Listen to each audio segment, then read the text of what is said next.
Coming to you live from my apartment, it's Rob Has a Podcast.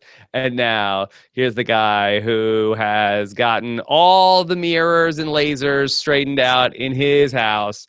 I'm Rob Cesternino. Hello, everybody, and welcome back to our Big Brother OTT recap here for Friday night, November 11th, a very happy Veterans Day to all of you veterans who are out there who have served our country. Thank you for your service, and hopefully we can entertain you with some coverage of the BB OTT. All right, so I'm very excited to have both Taran Armstrong and Alex Kidwell here. They have actually been in sequester the last 72 hours since we did our last podcast, and I'm about to reveal to them the results of the presidential election. Taran, yep. Yes, are you ready? Are you ready to find out? I don't know if I'll ever be ready, Rob. Alex, are you ready? That I'm going to reveal to you the only two people left now that the BBOTT house guests have learned the election results. Now, you two are the only people that are left. Well, hurry up and tell me so I can get out of this room. Okay. Whoever here thinks that Gary Johnson won the election, raise your hand. Anyone? No. Very exciting week in the Big Brother house, to say the least. Surely, yes. Maybe the only thing that could potentially rival the political news this week was a jam-packed, in the 72 hours since we last left on Tuesday. Boy, a lot has changed. Yeah. Both in the United States and in the Big Brother OTT house, because we had our double eviction, which was really jam-packed. We had another HOH battle, which was contested. The House guests found out that Donald Trump won the election on Thursday, and we had reaction to that. So a lot of stuff to talk through. Hashtag RHAP as we go through all of this here on a Friday evening. So excited to talk that through with you. And Taran, I also have some news for you and the listeners of Rob Has a Podcast. Yeah, I know. I spent like the last half hour trying to bribe you into not doing this, but to no avail. No, to no avail. And so what we have, as we have continued our So You Think You Can podcast competition, that Team Brent, Team Alex, Team Taran, they've all been going along with daily podcasts to fill the time in between Rob Has a Podcast and Happy Hour. Great shows all around. Unfortunately, it's time to lose someone from Team Taran, and I will try to do it much less dramatically than Julie Chen revealed the presidential election. Okay. Thank God for that. I don't know if my heart can take it. Thank God for that. Again, I want to try to rip the Band-Aid off as quickly as possible because everybody did such a great job. But Taran, on Monday night, you hosted your show with Jen, John, and Melissa, and the Rob Has a Podcast listeners voted. And I'm very sad to say that Jen will not be moving on to round number 2, Taran. It's very unfortunate. I thought Jen did a really good job. This is entirely my fault. I picked 3 people that were way too good to all be on the same team, and it's unfortunate that she has to leave. But I'm glad that the other 2 have made it through, because I think all 3 of them are amazing. Okay, so in round 2 action, Taran will be back with John and Melissa. One of them will move on to the semifinals. And when will that next show be, Taran? It'll be Monday at 7 again, or 7 Eastern, I should say. Okay, Monday at 7 Eastern. And then on Saturday, Alex Kidwell will be back with his team. 3 people left in Team Alex. That's right. Saturday at 3. We're still going 3 strong. We're like the tribe on Survivor that enters the merge up in numbers. You're up in numbers, but it'll be a double eviction for Team Kidwell, Kidwell's Corner, after this week. So be sure to tune in on Saturday to watch that vote. And then on Tuesday night, we will be eliminating 2 people from Team Alex Kidwell. Yeah, thanks, Rob. You really brought my spirits down markedly there. So well, look, those are the breaks, and then the graduate from Team Alex, Team Brent, and Team Taran will be on a very special happy hour with Jordan Parhar, the 3 of them together. So looking forward to how that's all going to play out. But let's get back to the OTT. All right, so let's just work backwards a little bit. Taran, we haven't had you on a podcast since the double eviction. Can you just take us through your quick reactions to everything from Wednesday night? Sure. Well, it was a very interesting night actually because I had been tweeting out advice for fans of certain players. Like if you're a fan of Shelby, don't give Morgan the care package because that'll doom Shelby to eviction. And wow, I was wrong. I did not anticipate that the veto was going to be able to save both Morgan and Shelby. I think a lot of people didn't anticipate that. I would have really liked for those rules to have been cleared up, but is what it is, and it went down the way that it did. It felt to me like I was a part of a Big Brother twist. Like I got a twist handed to me. Like, oh man, they're both safe all of a sudden.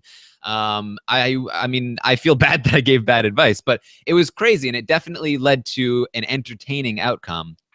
Yeah. With Danielle having to choose between her allies, and then sort of flipping at the last second to save Justin instead of Whitney, and led to some interesting outcomes. And then after all of that, the HOH with the mirrors. Well, let's just reset the veto thing, because there might be some people who are listening to this who didn't listen to any of our other coverage, because we've talked about at length that the care package this week was going to be a veto, and with Jess, Shelby, and Morgan left from the Ball Smashers, that it looked to be a very dire situation for them. Even if Morgan got the care package, or Shelby could have gotten it also, that was the first rule change, which came down that everybody was eligible for this care package. So once Alex went out in the first part of the double eviction, it looked to be pretty dire that you figured either Shelby or Morgan was going home no matter what. And I actually came into this rather late in the game, where Danielle had already won the HOH and everybody was just sitting around in the living room. And I presume, just like in a typical double eviction on a Big Brother night, where we have the HOH, whoever wins HOH, then instantly within like 5 minutes, 10 minutes, we're going to have our nominees. And I was watching that and I just assumed Shelby and Morgan were on the block waiting for the care package, waiting for the veto to come down. And because I had been doing Survivor Know-It-Alls, I just got into it and figured, okay, well, Danny won HOH. And so that's who's on the block. I didn't know that no nominees had been made. And so everybody in the live chat room, when I'm watching the feeds that I was in, was going nuts when she got the veto. I'm like, I don't get it. I don't understand, why is everybody so excited? But it turned out that they gave out the veto before nominees came down. And that's the part that really had not been stressed in the description on CBS.com. Alex, just to reset your take on this, did you feel like that this was grossly unfair? Did you feel like that this was all fair in BBOTT? Yeah, I don't think it's fair, but I don't think any of this stuff really has been fair. That's kind of my take on it. I think if you want to take fault with anything, take fault with the cluster that was the confusion of the day between, the thing you referenced earlier in the day about, putting a line in first of all, making the whole thing hard to find. Like, you've got to dig in the CBS website just to find the information on this stuff. And then, like you said, they added this line about anyone can get it. Then they retracted the line. And then all this confusion with the ruling on it. I mean, the wording just could have been clearer and we could have avoided all of this. It's unfortunate how it happened, but I don't believe the people that are saying that CBS is trying to engineer an outcome. I think that I fall short of buying into that theory.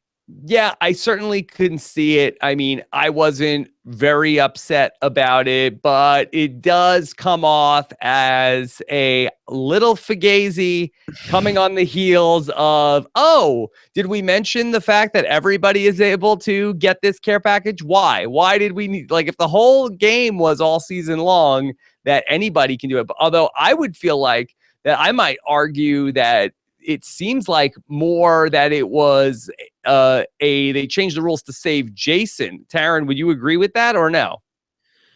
I honestly don't think they changed the rules. I think that they planned on doing this beforehand and it went the way it went. They just didn't describe it properly. They planned on making this veto able that anybody could have gotten it. If that was the case, why wasn't that set up front? If the rule is that once you get a care package, you're ineligible for getting a care package, why not have in sort of big bold letters, actually the 6th care package, everybody is able to get that one? Well, that was actually a false thing that they had somebody had accidentally put that was Hopefully true. someone And then they got in trouble for that one. Yeah, they had to retract it. It wasn't true that anybody was eligible. It was just the people who hadn't received care packages. Oh, so who put that out there?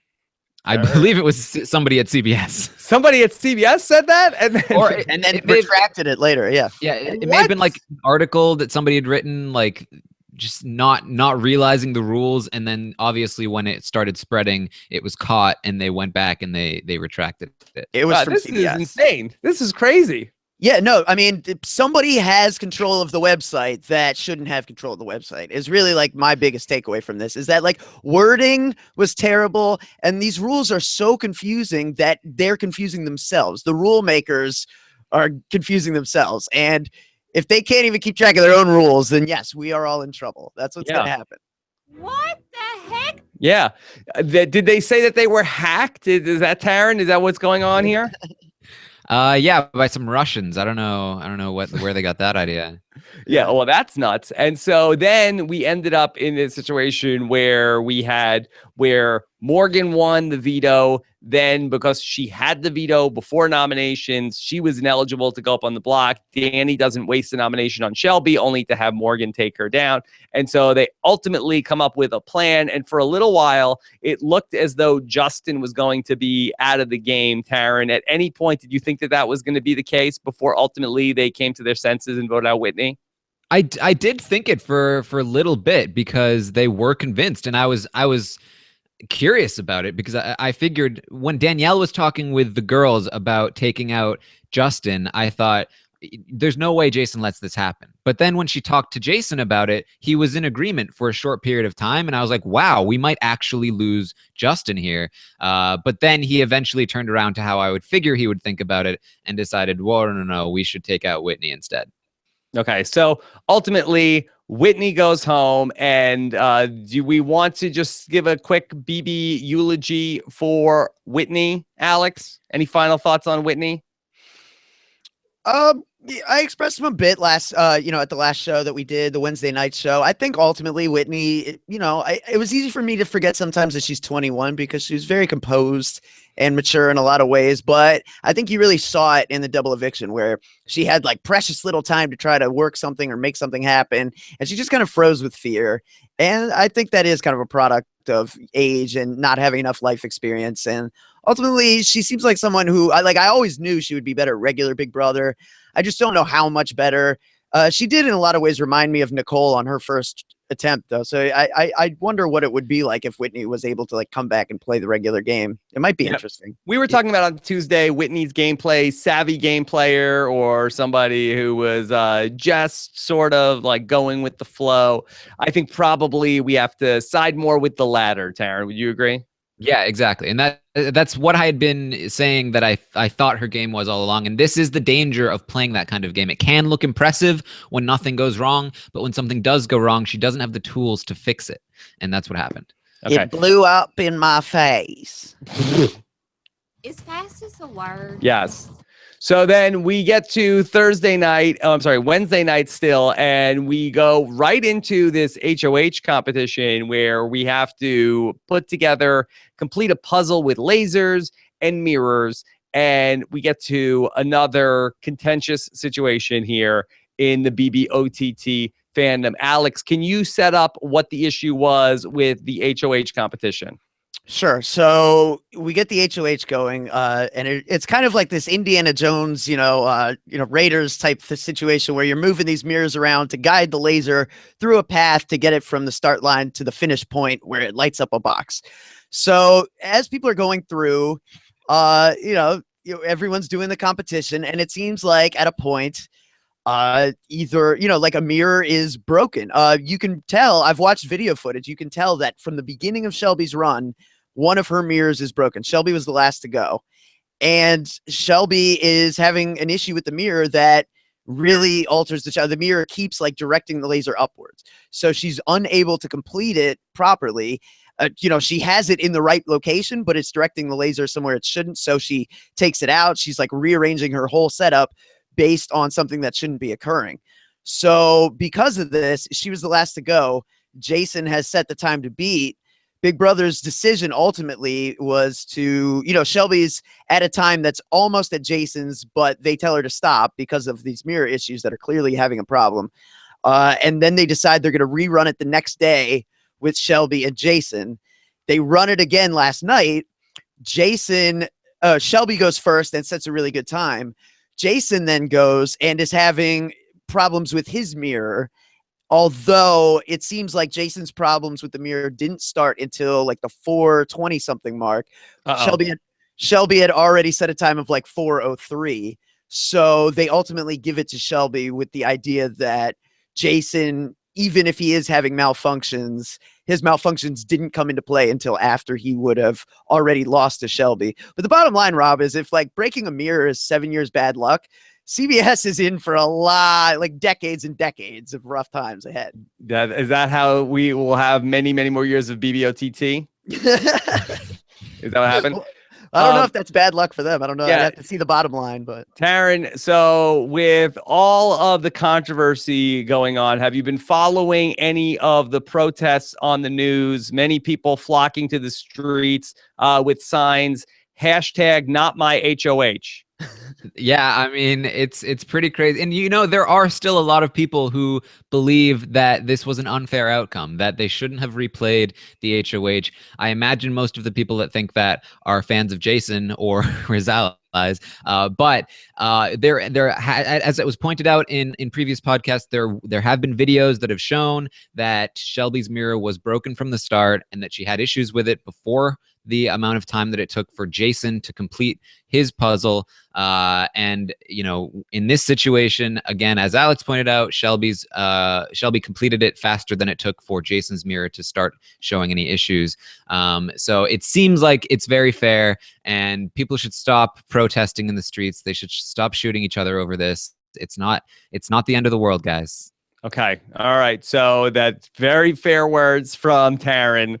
And so that really this is unprecedented in Big Brother. I mean, I feel like we have to go back to what? Big Brother Canada 1 to have a similar circumstance, Alex?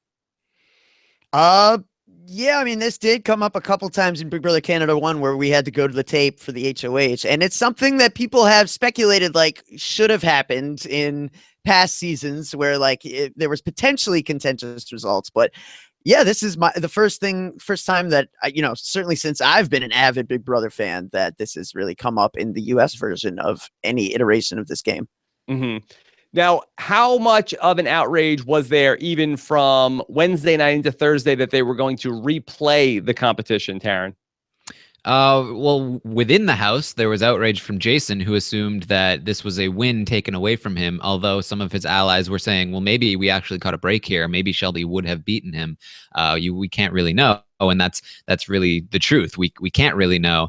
But yes, there was definitely still a lot of outrage. This was even before that video had been posted. So there were a lot of people who were under the assumption that there was no way Shelby could have won anyway, and that it was dumb that she was getting another shot. And it was unfair that only Jason and Shelby were playing and not everyone, because they have done that in past seasons in All Stars when everyone competed again with the faulty buzzer. There was a lot of upset people. Okay. All right. But Shelby is the HOH and we move on from there. I mean, Alex, is Jason on tilt because of this, or has he just moved on and conceded the HOH to Shelby? Mixed bag. He's had moments where he's kind of broken down and gotten really frustrated. It's definitely an outcome that's frustrating. I can understand being frustrated in that spot. It looked like he won, and then he had to redo it, and then now he hasn't won. So I mean, just purely from a at face value, that's irritating. He has had a couple moments that aren't necessarily great looks where he's saying like, I just can't catch a break again and stuff like that. And of course Morgan gets picked to play in veto because nothing ever goes my way in this game. That's right.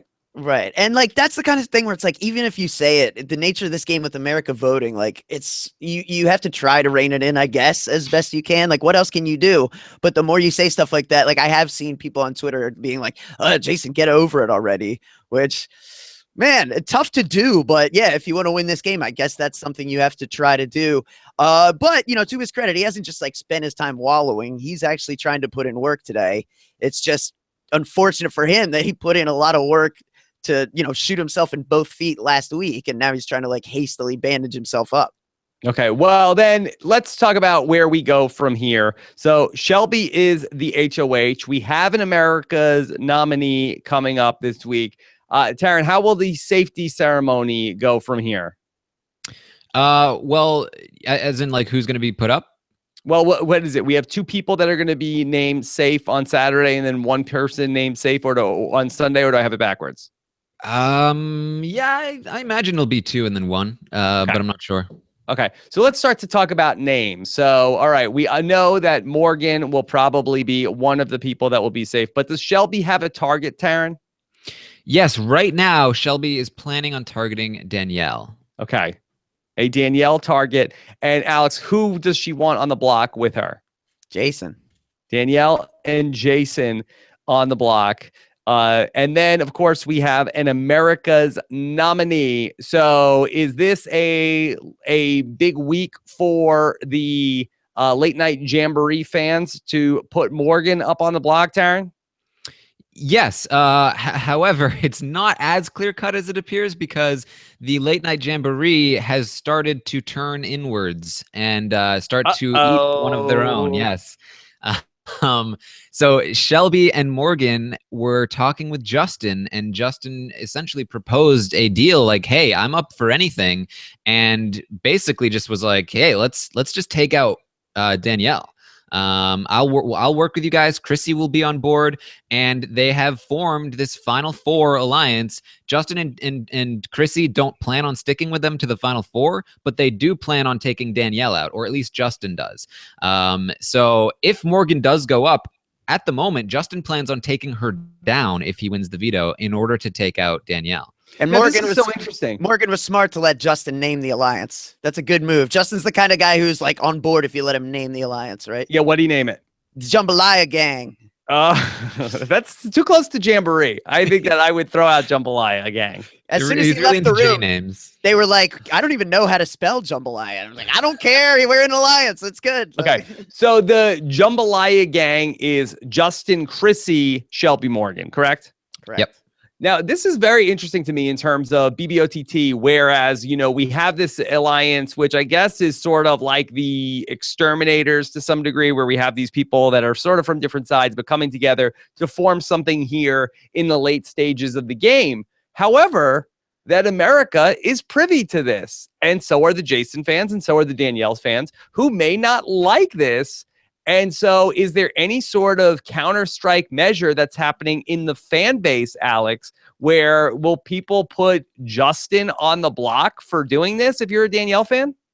Potentially, although the thing that's interesting here is that they were the last ones to approach with any kind of a deal. Like this is after hours and hours and hours of Jason, Danielle individually and together talking to Shelby and Morgan up in the room. I mean, Jason and Danielle were pitching deals forever, and one of Jason's selling points was that they're not going to offer you anything. So I know I've burned you many, many times, and I burned you terribly last week for no reason, but I'm offering you something. They're not going to offer you anything. And ultimately, Chrissy did come up, start some dialogue, then convince Justin to finally go up. I think Justin was just resigned to the idea, like, man, those girls going to nominate me no matter what I do. I'm just going to try to win the veto. But like Chrissy kind of enlightened him the idea, like, they seem like they're really gung-ho about getting after Danny and Jason after the way they, faked that Final Five deal last week. I bet if you just go up there and put in like 5 minutes of conversation, and Justin's like, oh, no, I don't want to do this. She got her mind made up. And Chrissy's like, I really think you should. And yeah, he goes up there, and it's a very quick turnaround where Shelby's like, I know you hate me, but he's like, I don't know. I don't hate you. It's cool. And like, it kind of breaks down some of these barriers that have existed and kept people from even beginning to talk game for like weeks. We've seen more game today maybe than we have like the rest of the season put together in some ways. Yeah, Taran, is this sort of like the final straw that the idea to sort of snow over the ball smashers before the veto this past week by Jason Danielle was a poor idea? Oh yeah, I mean it should be noted. Look, I've heard arguments the other way about like why it was a really strong idea. I don't know who's telling you that, Rob.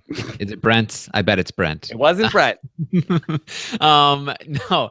I mean, basically, Jason and Danielle both went up to Shelby and Morgan and proposed, work with us, take out Justin. He's a big threat, and we'll take you to the end. And Shelby and Morgan were like, this is like the 5th time in a row that you've done this, and you've broken every single deal, including the unnecessary one when you sent Alex home. And then again, the unnecessary one where you made a deal with us to take out Justin, and then 5 minutes later turned your back on the very deal that we just made. How am I ever supposed to believe you? And it's completely true. And then they were able to use the fact that Jason and Danielle were throwing Justin under the bus to solidify Justin's allegiance to this idea that, we should work together. We should take out Danielle. Yeah, they basically had a conversation with Jason and used the leverage to work Justin, kind of similar to what Jason did to Alex and Scott to use the leverage to work Whitney. So it's an interesting turnabout there. All right. So yes, Taran.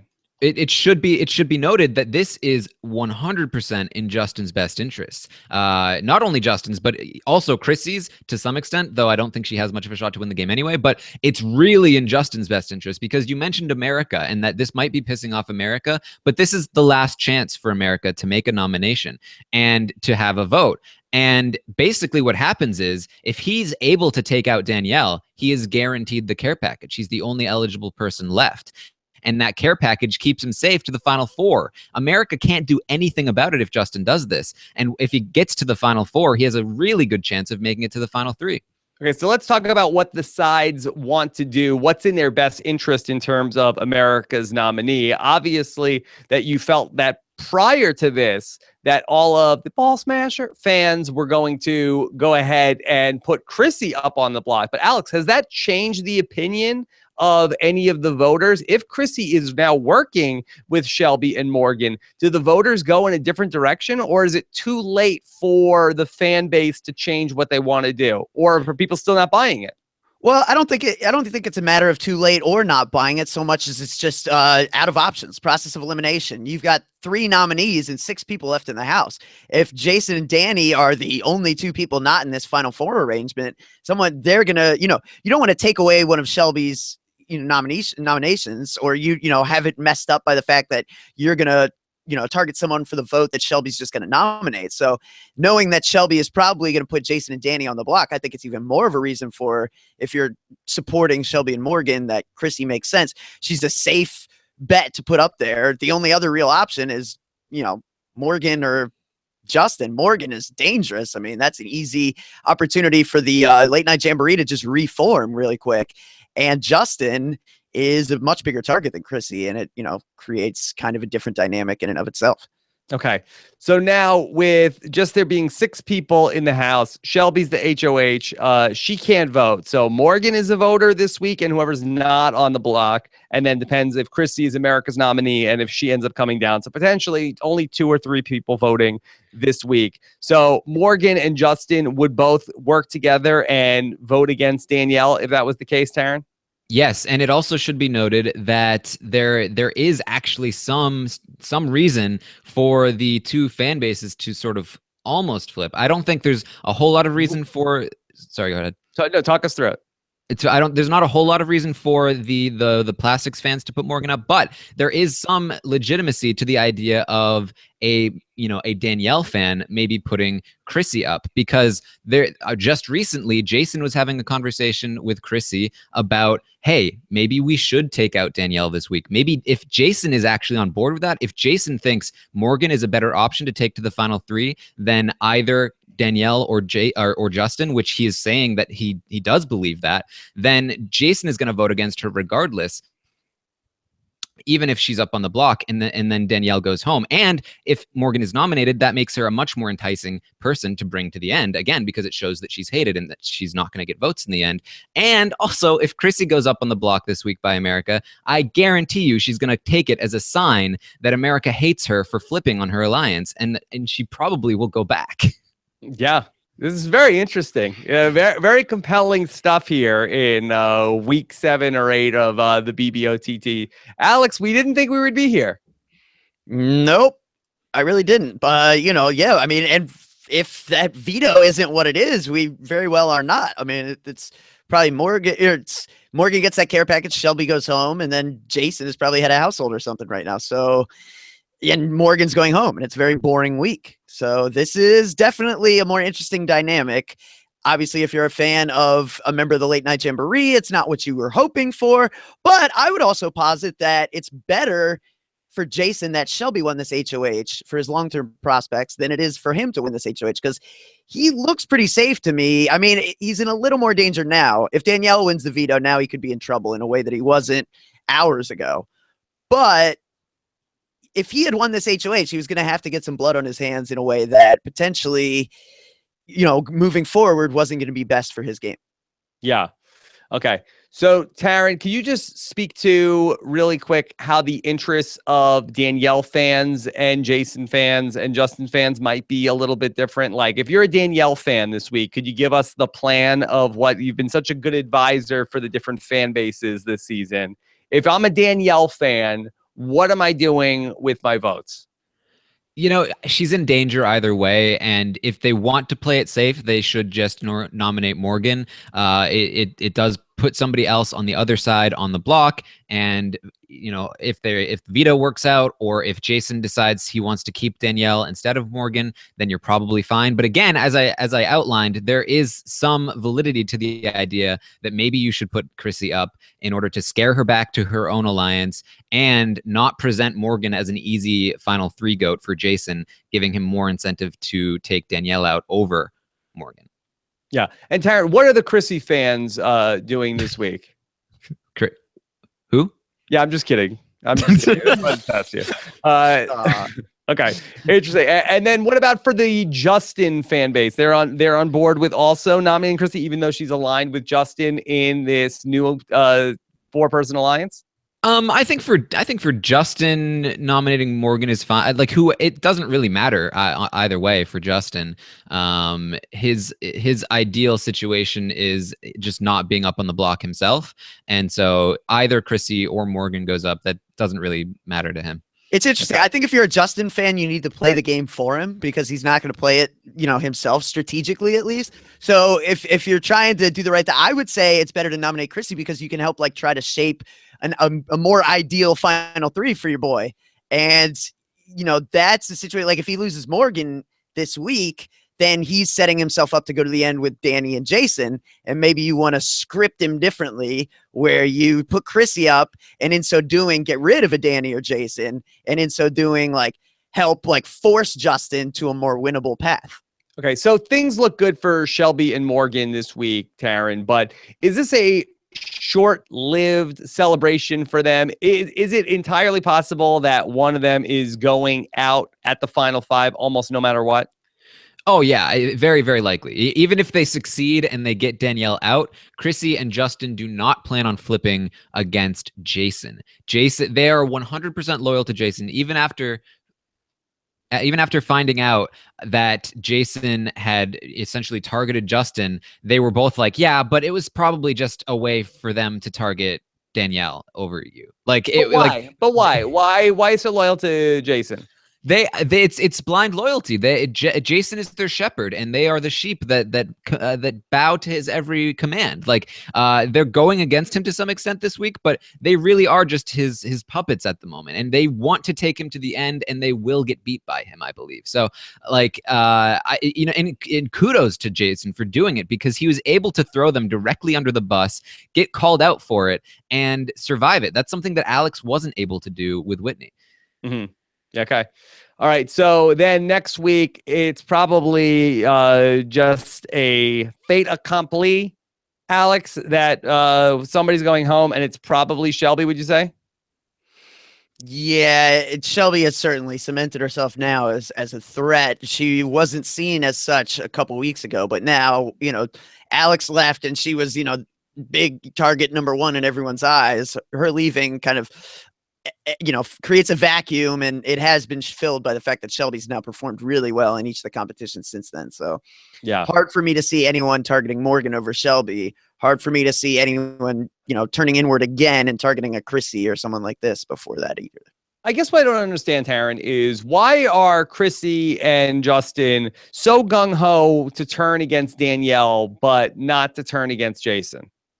They've never liked Danielle, Justin especially, but also Chrissy. Like she was never really a part of their original alliance. They just kind of took her in for numbers, and they've never really liked her that much. They've always talked trash about her, like all the time, and they've always considered her to be on the bottom of their totem pole.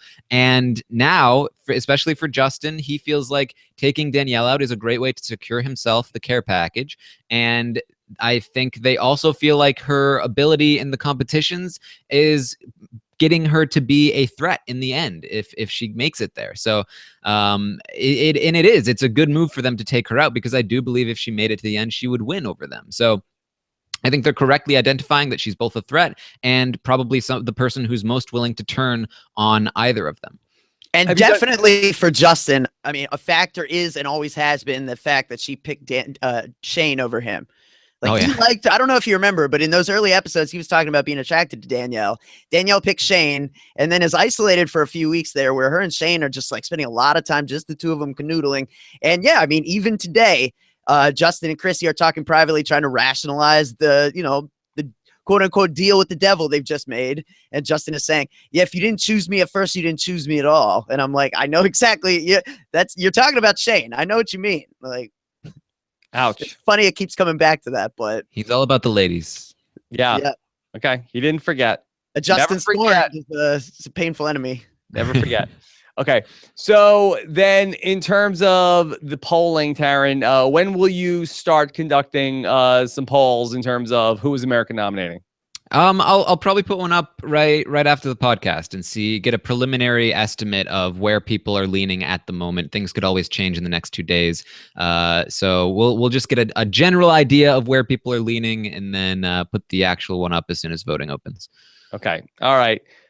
Anything else before we dive into the questions? I do have a couple things. One is that I think that Shelby and Morgan, if they were smart, if they were able to, should take out Jason over Danielle. I think that puts them in a much better spot next week. I think that they're able to at that point say, hey, guess what? Chrissy and Justin targeted you. Justin is still worried about Danielle. But how do they do it? That's the thing. Therein lies the problem. Chrissy would need to be up, and Danielle would have to win the veto or something along those lines. Or if either of them won the veto and took Danielle off, that could work. But that's a pretty big betrayal. It does. I think it's their better move, but it's really difficult for them to pull it off, unfortunately. To me, that's the most interesting. That's the most interesting this week could get, right? You could have Jason, Danny up on the block. Chrissy is America's nominee. If Danny wins the veto and then they put Justin up, I could envision a scenario where your 3 votes are Morgan, Danielle, and America. I could see Morgan voting for Jason, Danielle voting for Justin, and America voting for Chrissy, creating a 1-1-1 tie. I could definitely see that. Couldn't you also reach a scenario where if you had Chrissy up on the block with Danielle and Jason without the veto being used, and then you have Morgan and Justin and then America, and it would really depend on where America went on their vote. But if Justin votes against Danielle and then Jason ends up getting the vote from Morgan, Shelby would have to break that tie, right? Well, America would break the tie. America breaks the tie? Yeah, America's vote would be the 3rd vote. Well, what if they put the vote on Chrissy? Yeah, if they threw it at Chrissy.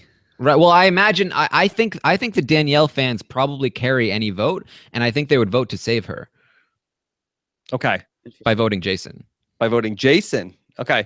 But I think, how would they know where Morgan's vote was going to be? How would they know Morgan was going to betray? Well, I imagine they would have discussed it. Mm-hmm. Interesting. All right, let's get into some of these questions. But yeah, very compelling stuff here as we approach 3 weeks left of BBOTT? Yeah, I think so. Yeah, 19 days from now until the finale. All right, let's start off with a question from Anne, who says, can you discuss Whitney's guess of siblings and her reaction to the sister twist? Impressions are welcome. So I actually didn't watch the Julie Chen video with Whitney or with Alex. Alex Kidwell, could you take us through Whitney's reaction to this? Sure. So Julie asks, now, 2 of the people you were playing with were actually related this season. Oh my God. What? What the heck? No. Now, who do No, you you're lying to me. well, who do you think they were? Gosh, Shelby and Jason. Shelby and Jason? Yeah, That's a good guess. No. yeah. It would have been a great sell if those two were actually siblings all season, because they have not seen eye to eye on. I mean, many that would have made aspects. Paul and Victor look like nothing fighting, having a pretend fight. Yeah. Yeah. Well, I guess brothers and sisters might hide crackle from each other, so maybe. Yeah, I guess so. No, that was not the case. And what was her final Nope. reaction? Shock. Yeah, Yes. she legitimately didn't believe. She kept saying like, "You're joking, right? Like this is not true." Yeah. Taran, and then what was Alex's reaction to finding out the twist? I mean, she was pretty shocked. She didn't realize that her sister had been there the whole time. I mean, Morgan had done a really good job of acting like she wasn't her sister. So she was just You would mind think blown. she would figure it out. I'll tell you what twist. You would think. I'll tell you what twist. Alex was shocked. She's on Twitter now, and she tweeted. It was like her first tweet. She's shocked by the twist of Jason wiping boogers on her travel bag. She did not like that. She didn't care for that. No, that's not a positive. That's not the blind side you come for, Rob. Yeah. Yeah. Okay. Anne wants to know, why is Justin's pizza video seemingly irrelevant now to Morgan and Shelby? Yeah. So this came up during the double eviction, correct, Alex? Yeah, I mean, this has come up a lot lately. As we get closer and closer to the end, likability starts to become more of a talking point in all strategic conversations that people are having. I think they believe that Chrissy and Justin are likable, but at the same time, like I said, before making any kind of a deal with Chrissy and Justin, they were pitched at by Jason, by Danielle, by Jason and Danielle together for quite a while. And Jason was so adamant selling the idea that Chrissy is loved by America, Justin is loved by America.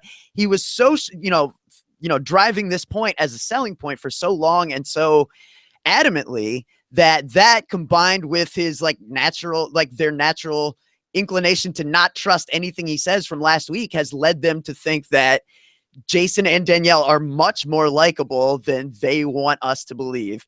I bet they actually would win if we let them get to the end. They now are under the impression that Chrissy is probably not as liked, that she probably was being pushed along to help Jason. And as a product, maybe Justin was too. So yeah, Jason and Danny have really dug themselves a real hole that Chrissy and Justin have for the first time today, actually stepped up and played some game to try to cover them up with sand a little bit. Shelby Morgan, never forget. Pizza, baby. Yeah. Although if Chrissy goes up on the block, isn't that going to just help the case? I guess America doesn't like these guys as much as we thought, Taran. Oh, yeah, absolutely. Yeah. I mean, I think Chrissy's already a shoo-in for the final three. And I think if she's nominated, that will guarantee that. So, yeah, I mean, honestly, I don't see any way that Chrissy doesn't get to the final three at this point. I mean, could we start talking about a outside chance of a Chrissy win, Taran? What does that scenario look like? It looks like if Jason gets his way, and he gets there to the end with Danielle and Chrissy. So there's some never Jason people, right? There's some never Jason, some never Danielles, and I think Jason and Danielle will split a lot of the vote. And if all the Plastics fans say, "Hey, screw you guys, you had a terrible social game all season, we're going for Chrissy," it could happen. It could happen. I mean, we joked around before about what are the Chrissy fans doing, but I mean, are people warming to her? I mean, it was so loud in the middle of the season. We hate Chrissy. Chrissy has to go. She's the worst. I'd said, no, we need to keep her in the house. You guys said, no, you don't know what it's like. We have to watch her on the feeds. And it's terrible. Rob, over under 1.5 times just today that she's mentioned her bleeding hands from that comp a month and a half ago. I'll say 2. Yeah, I think you got 2. It's either 2 or 3, but it's definitely over just today from a comp 4 HOHs ago. We hear it's every day. So Yeah. no, I mean, I think like she's very frustrating and irritating on feed. She was a have-not for 4 days, and all 4 days we freaking heard about it. Other people have been have-nots and not really said a word about I'm it. just But checking in. I just want to know. yeah, no, but today I'll give her some credit. Today she actually played some games. She like swallowed her pride and went up to that bedroom and had some conversations and created some dialogue. And that's what you have to do. Whether or not you think you're right and they're wrong, doesn't matter. Go have that conversation. Good job. Sounds to me like a participation trophy, Alex. Whatever. Stop being Baby such a steps. millennial. Baby steps. Anything is better than nothing, Taran. Okay. Ed Giordano wants to know, can you see an all-female Final Four like BB6? I feel like that the prospects of this are just about impossible. Correct, Alex? Yeah, right. The problem is that, you know, you have people who Unless don't wanna Justin get goes there home this together. week. Right. Yeah. Right, because you have Danny, like, you know, not trusting Chrissy and Justin and looking to target them. You have Justin and Chrissy looking to take out Danny.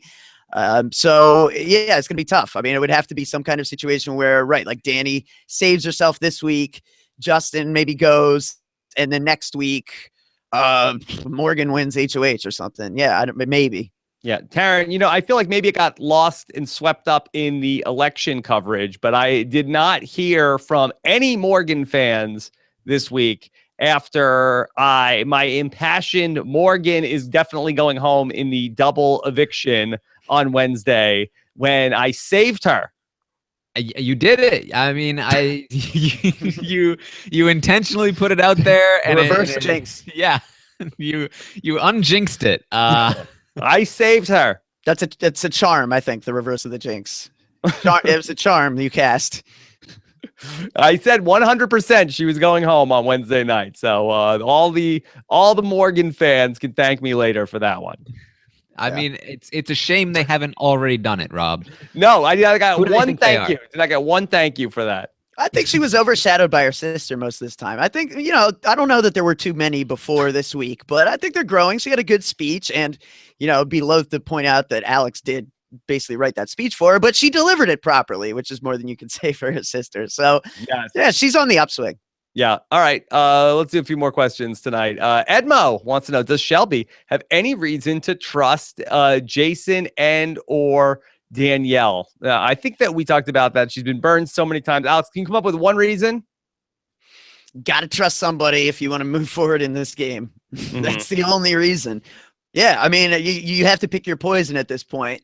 The problem is they already look like probably bigger threats for the end game, and they've done themselves no favors by being more active to this point and having nothing to show for it. So you've got a choice between someone who, as much as you've never had any kind of a connection with them, it never really burns you, and someone else who it feels like keeps giving you candy and taking it away, or hiding your crackle, literally, as the case may be. Yeah. In fact, yeah, like they got more crackle last night, and like instinctively, like they don't even know what they're doing anymore. Like Jason and Danny just went for the crackle and hit it. And Why do then they only get crackle? Why? Well, they get everything. Is crackle to BBOTT as Twistos is to BB Canada? Well, it's because it's a fall season, right? They've been getting tons of like fun size Halloween candy. It's like, you know, that's part of the theme. And crackle It's is on one sale thing. at the grocery store now. Yeah. Well, crackle's the one thing Shelby made a point of saying she loves. So it's just been a contentious point of like, let's get rid of the one thing Shelby loves in this house. But yeah, I mean, then today they returned it to her. It's like, you almost should like just let it be found. Like, oh, look, it's clean housekeeping must have moved it or something. Like, it's not a good look anyway. Jason tried to offer a crackle treaty in order to get them to target Justin. It's How'd that also work? silly. Didn't work. There are no dogs here. No Harry Potter. And no hot crackle. dogs. Yeah. Okay. Could we just take a moment? I was thinking about this the other day. What does the finale of BBOTT look like? Okay, so we have 3 people there. I mean, did they make speeches to America? Does America like have an hour to vote? I don't like. I'm guessing Julie Chen is going to be there, but I don't know if it's a guarantee. I mean, I don't think that they're going to fly all of the players back and do a reunion show. I mean, Well, Taran, have you done this thought experiment at all as to what the finale of BBOTT looks like? Well, they have been telling all of the evictees during their exit interviews that they will be seeing them on finale night. So What, on Skype? Maybe Well, it'll be it'll be pre-recorded. great. We will be Skyping you in on finale night. No, I think she'll be there. I think all the evicted people will be there, and I think you're probably right. I think we're probably going to see them give a speech at the beginning of the episode. Maybe it'll be like a 2-hour thing, and then they open up voting for an hour and a half or something, and then I don't know. I don't know what they show in that hour and a half, but Yeah. it'll probably be a shorter voting window. I imagine. I don't know. They premiere Star seems- Trek Discovery. That's what they do. Yeah. No, that's not until May. So I don't know necessarily. Like it just seems like very expensive to bring and fly everybody out for OTT. I mean, you got to buy plane tickets for what, like 9 or 10 other people. You got to put them up overnight. I mean, that you're easily spending another, $15,000-$20,000 on the finale for what? I mean, nobody is subscribing extra by doing that. It just seems weird. Like, I wonder if they'll come to their senses on this. Like, what are we doing with paying for this finale to fly people? Like, I kind of feel like if they say, if you want to fly yourself here and come to the finale, like, we'll let you come on. But it seems like that it's a huge expense for OTT just to bring people in for the finale, Alex. Well, they've got to, make sure all the OTT stars come out after they got snubbed by Julia and Austin. I mean, come on. Like, now you really got to double down and make sure they'll get there. But, just because they said, we'll see you on finale tonight, Rob, I think you're reading too much into it, assuming they're going to splurge for like a plane montage. tickets. I mean, no, I think it's very, very reasonable to expect them to send, Scott a cross-country Greyhound ticket.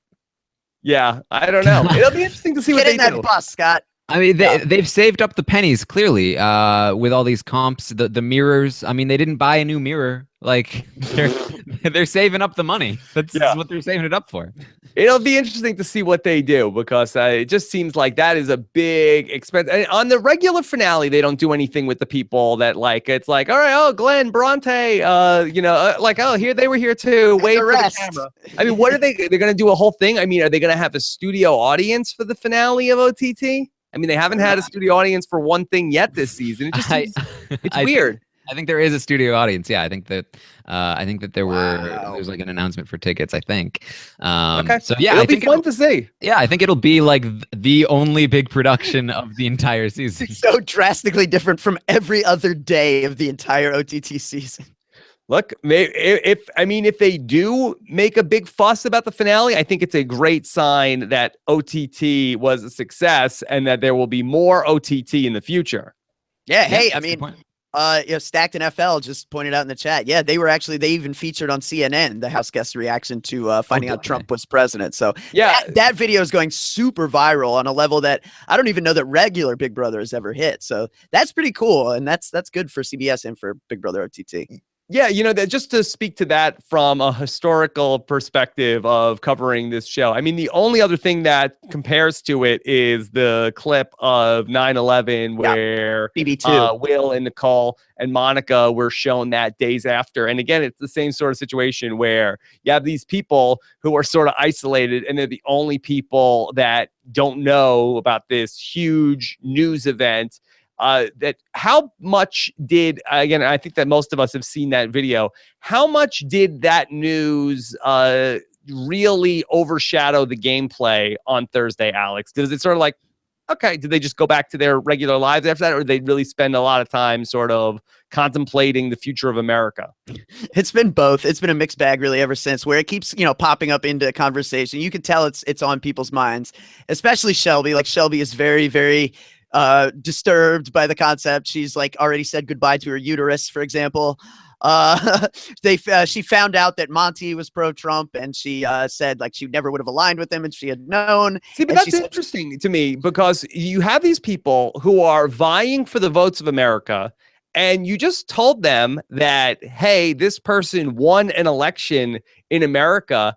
It's almost like I'm surprised that people aren't more pandering to okay, I guess you guys know what you're talking about, America, because they're trying to get the same electorate to vote for them for stuff. I don't think it's the same electorate. I think you got to know your audience, and I think the audience of Big Brother is not an audience. I don't know. I think also part of what made the video, go so viral and why, it's been great to watch is that these are just natural, like unfiltered react. Like this is like Shelby just reacting. Like she's not thinking on that level, Rob. She's just like saying what comes to her mind. And yeah, like her and Jason have found common ground on a level that they really haven't all season, where they're both kind of, of the same mindset. Like, can we stay in here for another 4 years? And, stuff like that. It's really interesting. It's just really interesting to. Oh, saying they wish they could have kept all the Trump people in the house in hindsight, like not evicted the Monties of the world, like just funny lines like that. Yeah, it's also that they went into the house on September, and they've been really sequestered since mid-September. So I believe that they didn't even see the debates or anything like that. Like it's like really wild just how long they've been sequestered. So any of the things that have come out, whether Access Hollywood or WikiLeaks, I mean, they don't even know anything. They're just sort of like going off of. I think like shortly thereafter, the conventions, I think was probably like maybe a week or two after the Democratic convention was when they got sequestered. So it's just really interesting to probably get their worldview on all of this, that they don't know anything from the last couple of months. So just an interesting historical note on all of this, not to get too much into the actual politics of it. So Potato Head wants to know, do you think that Whitney's better move would have been to pull Justin over to the ball smasher side of the house?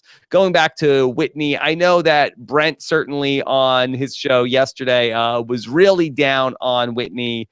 Do you think, Taran, that Whitney could have possibly pulled Justin over to the ball smashers, considering that he's working with Shelby and Morgan to some degree now?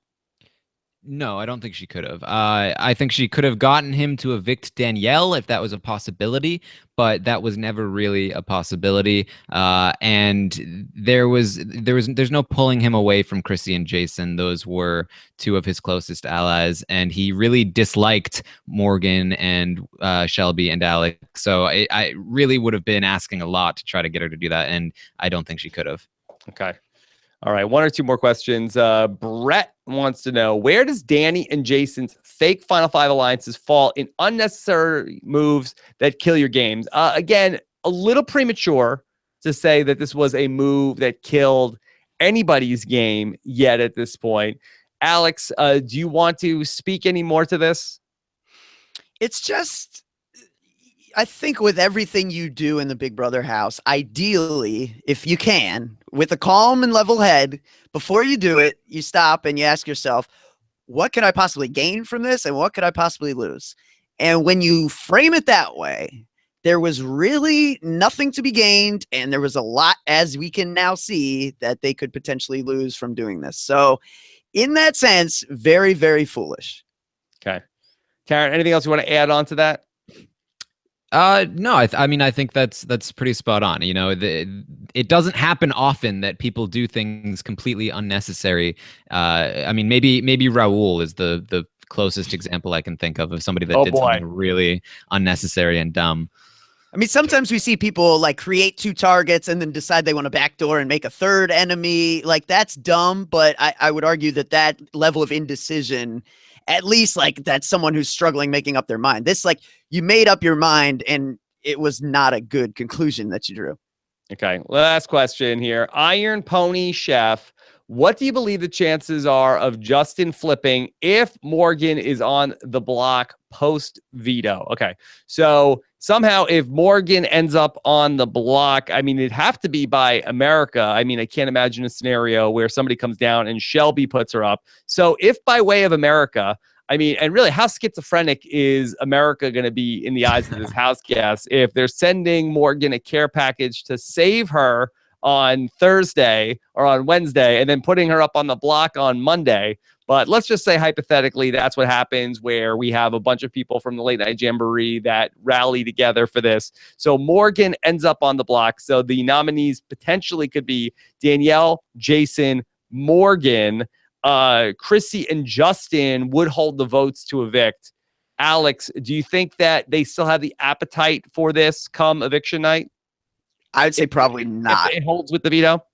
Yeah, I would say probably not. I mean, honestly, if you just look at it, they have wanted very badly to continue to work with Jason. taking out Danielle would go against what Jason wants. And we've seen time and time again that even if they have some differing opinions on certain things, ultimately they have been down to do what Jason wants to do with this thing. So I find it hard to believe that, you know, as much as this day has been a day of shifting and new plans and people having new conversations with people they hadn't really been having dialogue with about the game before, it's hard for me to see them just undo, you know, 50 some odd days of what's been built if Morgan's up there just kind of sitting there as an easy option, especially knowing that, wow, we can just get rid of Morgan, Shelby goes next, and now we did what we always said we were going to do. We're the final four. I actually disagree here. I think it's more likely that they go through with it than not, because I think Justin is really on board to do this. He really wants to lock up that care package, and it's, like I said, it's a very good move for him. Very little downside. Chrissy is willing to be on board with that, and she's talked with Jason, and even Jason has said, yeah, you know, maybe I should take Morgan to the final three instead of Danielle. And, you know, all of those things said, if even Jason is considering this move, I think there's a decent chance that it happens. That's true. Just one other note to point out, our intrepid chat room points out that there is a scenario where Shelby would have to nominate Morgan to go up on the block. If Danielle and Jason sit on the block, America nominates Chrissy, and then Justin wins the veto and takes down Jason in this scenario, or I guess any of the nominees. If he took them down, then Shelby would be forced to renominate Morgan in that scenario. Although if he takes down Chrissy, there is no renominee. And my guess is that Justin probably would take down Chrissy. If he took Jason down, Morgan would go up, and then it would then potentially be Jason and Justin controlling the votes, which would probably mean, I don't think that Justin would have the appetite to go completely different than Jason on the vote. Would you in that spot, Taran? Well, again, if Jason is willing to, and I do think that there's a chance even Jason is willing to take Danielle out over Morgan here, then he absolutely would. And then, honestly, I think he would. I think Justin would go against Jason. I don't think Chrissy would explicitly go against Jason. But even if he did, it wouldn't matter, I imagine. Or no, it would, because if that would be imagining that America is on their side. So I think he would still go after Danielle, and if America backed him up, it would still hold true. But that would require. I'm sorry, I was just going to say, I think maybe the biggest question mark left in the game, the thing that to me makes everything the hardest to gauge, like, how much does Justin even care about this thing? Because if I felt like Justin really wanted to win this game, it would alter like some of my, you know, looking at some of how I'm framing this. But a lot of the time, I really do feel like Justin just couldn't care if he goes out 11th, 6th, or if he ends up the winner. Like, it's all gravy, baby. Like, I don't know that there's a difference to him. Yeah, well, I disagree. I think he does care. And I watched him sit there when he thought he was potentially going home, sitting there with Whitney. And he was talking about the game in context of, like, basically, if they vote me out tonight, you know, they better get me a plane ticket because I'm not sitting around. I'm going home right away. That doesn't speak to me as the voice of someone who doesn't care, you know. I think that the voice of somebody that doesn't care is like, hey, if they vote me out, they vote me out. Whatever. I'll talk to Julie tomorrow. I'll see LA. I thought that he sounded very bitter about the fact if he got voted out and in that spot, he was going to be very salty. Taran. Like Creole cooking. No, I completely agree. I think that it's almost, and I don't mean this in a gameplay sense at all, but it's almost like a Dr. Will thing, where Dr. Will in All Stars, he felt above the game, but he very much cared about winning. I think Justin feels the same way, where I think he feels like he's above the rules. He's super popular. He can eat when he's a have-not, whatever. He's above caring about that little stuff, but he does want to win this game. I think that he really wants to win it. You can tell he argues so much that he doesn't care, don't care. That you can tell that he cares a lot. I don't care. Yeah, he cares. He can't. He can't. Alex. Yeah, I mean, maybe. Can't. He'd still be taking bathroom breaks there and head of household competitions and stuff, though. Yeah. I don't think he feels like he needs to win them. We'll see if he develops any degree of a sense of urgency at any point. Like Okay. if going into this next veto we see him just hustling, I'll be like, oh, okay. But I've yet to see him hustle on anything. Well, again, What I about don't hustler? I don't think it's about hustling. I think it's about I think he genuinely feels like he doesn't need to hustle. He's above all the petty stuff, but he does feel like it's gonna be handed to him. He's gonna win. No, but Rob, you're right. That's a different kind of hustling, and that he's been doing his entire life. All right. We will see. We'll see how it goes. All right. You have a hashtag. I saw hashtag whack mirror. Hashtag whack mirror, like Black Mirror. Is that what it is? Yeah, but whack because it was a whack mirror. Okay, go with hashtag whack mirror, even though it wasn't something that we said on the podcast. Yeah, I don't want to get people upset with hashtag not my HOH. So we'll go with hashtag whack mirror. All right. So Kidwell Corner coming up Saturday. Can you give us a preview? We are going to be talking about kind of some of this week in BBOTT. Certainly, we're going to get into Shelby's plans. We're going to talk some Jambalaya Gang now that that's on the pot and simmering. That's a thing now. So yeah, look for that Saturday, 3 p.m. Eastern. Me, Adam, Aman, Puya. Double elimination episode. I'm going to be very, very sad about that, but I'll try to rein in my anxiety and make it a fun show. Okay. And then Taran, on Monday, you'll be back with Melissa and John, and looking forward to that show as well. Plus, the both of you will be back together on Sunday for a happy hour sans Jordan Parhar. Oh, yeah. He's going to be gone. Yeah, it Very might even be just like a Taran and Alex buddy comedy, in fact. Yeah, the Taran and Alex road trip. The robot and the kid. Taran and Alex on Sunday night. That's like Troy Nobed, but Sunday night. Yeah. Into that, Alex, or thanks, no? guys. Yeah. Well, I wasn't part of it. I wasn't Troy or Abed. I don't care. Yeah. All right. Well, then we've got a lot of great Survivor podcasts for you as well this week. It was 1 year ago today that Kelly Wentworth idled Andrew Savage out of the game on a very exciting episode of Survivor. And today, she was my recap guest to talk about what's going on at the merge of Survivor Millennials versus Gen X. You can check that out. Plus, also, I got into your Survivor feedback with Jeopardy 2015 Tournament of Champions winner Alex Jacob. That too is up on robinswebsite.com. So looking forward to hearing what you guys have to say in the comments. And then we'll be back with much more this weekend, starting with Kidwell's Corner on Saturday afternoon, live at what, 4 Eastern, 1 Pacific? 3. I'm sorry, 3 Eastern, 12 noon Pacific. Take care. Have a good one. Thanks so much to Scott St. Pierre behind the scenes. Take care. Have a good night. Bye.